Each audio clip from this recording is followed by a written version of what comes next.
ఈరోజు రాష్ట్ర ప్రభుత్వం ఆదేశాల మేరకు రాష్ట్రమంతా అన్ని స్కూల్లోనూ కాలేజీల్లోనూ మెగా తల్లిదండ్రులు ఉపాధ్యాయులు కలిసి ఒక ఆత్మీయ సమావేశం ఏర్పాటు చేయాలని ఆదేశాలు ఇచ్చారు ముఖ్యమంత్రి చంద్రబాబు నాయుడు గారు.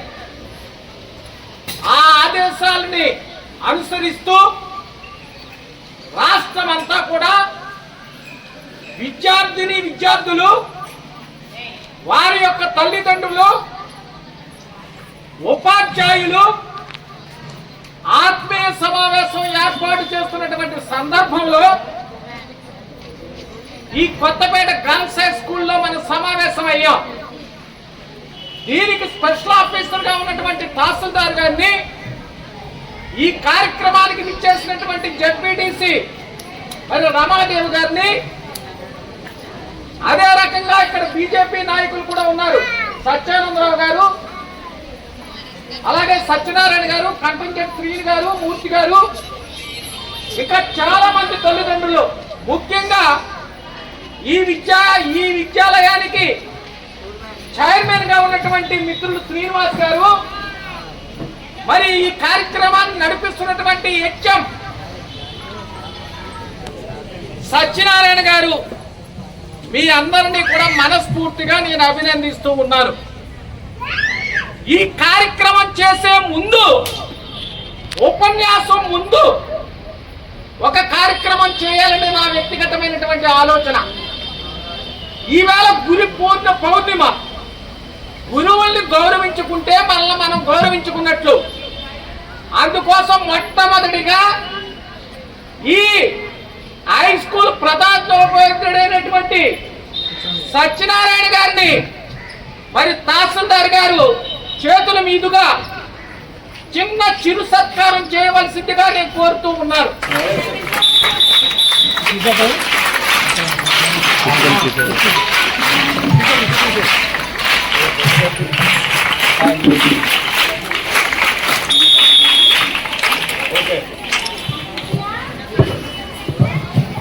తదుపరి ఎంత కష్టమైనా తన పిల్లల్ని చదివించుకునే కార్యక్రమం చేయాలి. అదే ఉద్దేశంతో, పట్టుదలతో మీ పిల్లల్ని చదివిస్తున్నందుకు మిమ్మల్ని మనస్ఫూర్తిగా రాష్ట్ర ప్రభుత్వం తరఫున అభినందిస్తున్నాం. ఈ విద్యార్థినికి తల్లి తండ్రి కలిసి వచ్చినటువంటి వారు ఎవరైనా ఉంటే, తండ్రి తల్లి ఈ రోజు ఈ కార్యక్రమానికి హాజరవ్వాలని ఎవరైనా వస్తే ఎదురుకు రావాల్సిందిగా కోరుతున్నాను. తల్లిదండ్రులు ఎవరైనా ఉన్నారా? తల్లి తండ్రి చదివిస్తున్నందుకు అభినందిస్తూ పిల్లలు చదివిస్తున్నందుకు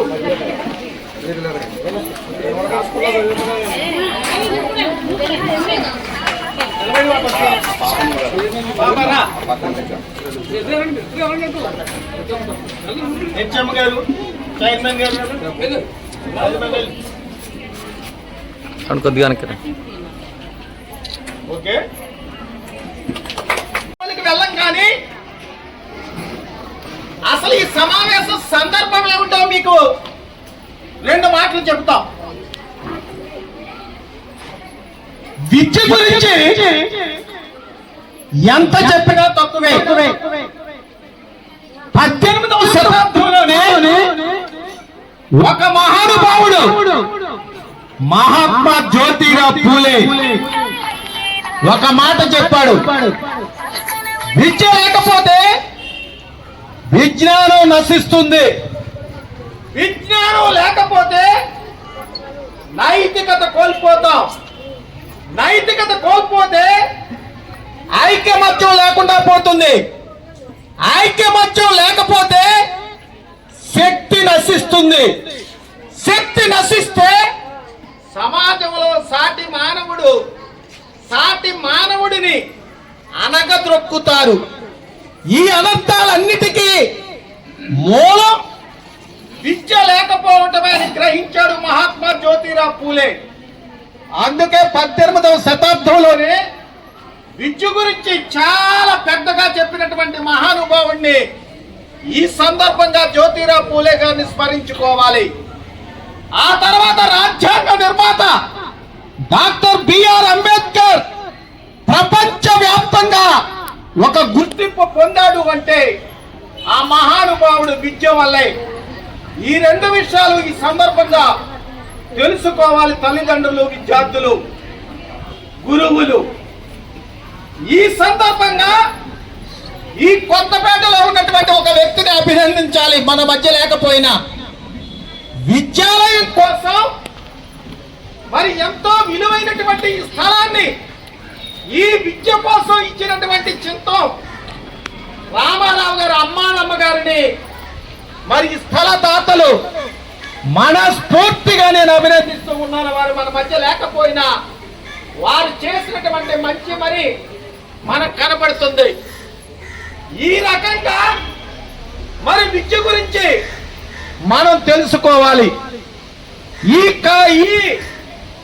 గర్ల్స్ హై స్కూల్ ని నడిపిస్తున్నటువంటి మరి హెచ్ఎం గారిని, వారికి సహకరిస్తున్నటువంటి అధ్యాపకులని, చైర్మన్ గారిని అందరినీ కూడా అభినందిస్తున్నాను. ప్రోత్సహిస్తున్నటువంటి తల్లిదండ్రులని. ఈ సందర్భంగా ఒక మహానుభావుడు ఒక మాట చెప్పాడు. ఈ దేశ భవిష్యత్తు ఎక్కడో ఢిల్లీలో ఉన్నటువంటి ఎర్రకోటలో నిర్దేశింపబడదు, పవిత్రమైనటువంటి విద్యాలయాలలో మాత్రమే నిర్దేశింపబడుతుందనే నగ్న సత్యాన్ని ఏనాడో చెప్పారు. పవిత్రమైనటువంటి విద్యాలయాల్లో ఉన్నటువంటి ఉపాధ్యాయుల ద్వారా రేపు భావి భారత పౌరులుగా రాబోతున్నటువంటి విద్యార్థుల ద్వారా ఈ దేశ భవిష్యత్తు ఆధారపడి ఉందనే నగ్న సత్యాన్ని తెలుసుకోవాలి.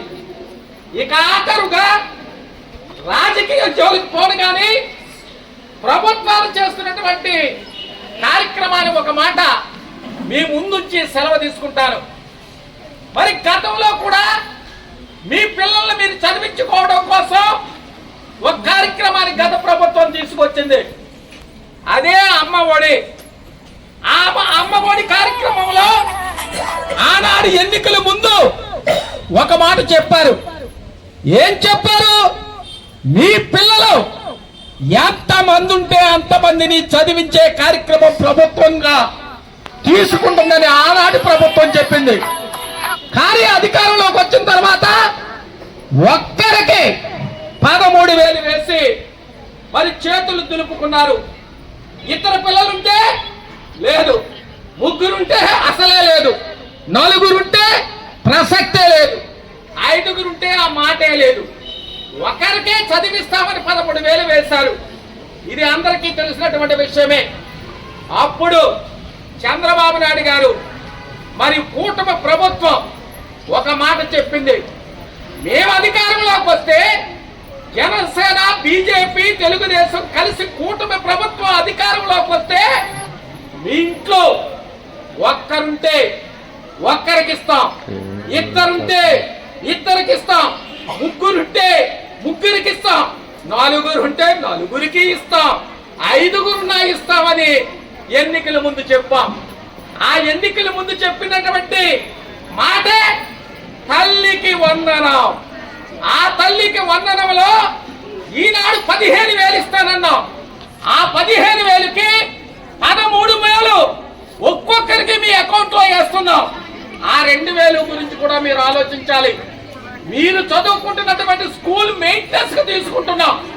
ఆ 2,000 స్కూల్ మెయింటెనెన్స్ ఖర్చు పెడతాం. ఇప్పుడు ఇక్కడ ఉన్నటువంటి తల్లిదండ్రులు ఒకరుంటే 13,000 వచ్చాయి, ఇద్దరుంటే 26,000 వచ్చాయి, ముగ్గురుంటే 39,000 వచ్చాయి, నలుగురుంటే 52,000 వచ్చాయి, ఐదుగురుంటే 5 13 మరి అంత తక్కువగా ఉంటారు. కాబట్టి మేము ఎందుకు చెప్తున్నామంటే ఒకరా ఇద్దరా అనేది ఇక్కడ ప్రశ్న కాదు. మీకు ఎంతమంది ఉంటే అంతమందిని చదివించండి. ఇది లోకేష్ గారు, చంద్రబాబు నాయుడు గారు, పవన్ కళ్యాణ్ గారు, బీజేపీ కూటమి ప్రభుత్వం అంతా మీ పిల్లల్ని విద్యావంతులు చేయాలని ఈ మెగా కార్యక్రమం ఏర్పాటు చేశారని, దీన్ని సద్వినియోగం చేసుకోవాలని మీ అందరినీ కూడా చేతులు జోడించి సవినయంగా కోరుకుంటూ మరి ఈ కార్యక్రమాన్ని సక్సెస్ఫుల్ గా నడిపిస్తున్నటువంటి తల్లిదండ్రులను, విద్యార్థులను, అలాగే ఈ వేదిక మీద ఉన్నటువంటి పెద్దలందరినీ మనస్ఫూర్తిగా నేను అభినందిస్తూ ఈ ఆత్మీయ సమావేశం తల్లిదండ్రులు, ఉపాధ్యాయులు పిల్లల బంగారు భవిష్యత్తు కోసం బడి వైపు ఒక అడుగు ఈ కార్యక్రమాన్ని సక్సెస్ చేసినందుకు మీ అందరినీ కూడా మనస్ఫూర్తిగా అభినందిస్తూ పిల్లల్ని విద్యావంతులు చేయాలని మరొక్కసారి కోరుకుంటూ నువ్వేం చదువుతున్నావు? 10th class. అన్నయ్య ఆయన ఏం చదువుతున్నాడు? Interest second year. Inter second year. ఎక్కడ చదువుతున్నాడు? తిరుమలలో. ప్రైవేట్ లో చదివినా తల్లికి 100 వర్తిస్తుంది. Yes sir. ఊడి మీ ఇద్దరికి 2 13 26,000 రావాలి. Yes sir. వచ్చిందా? వచ్చినాయి sir. ఓకే, థ్యాంక్ యూ అమ్మా.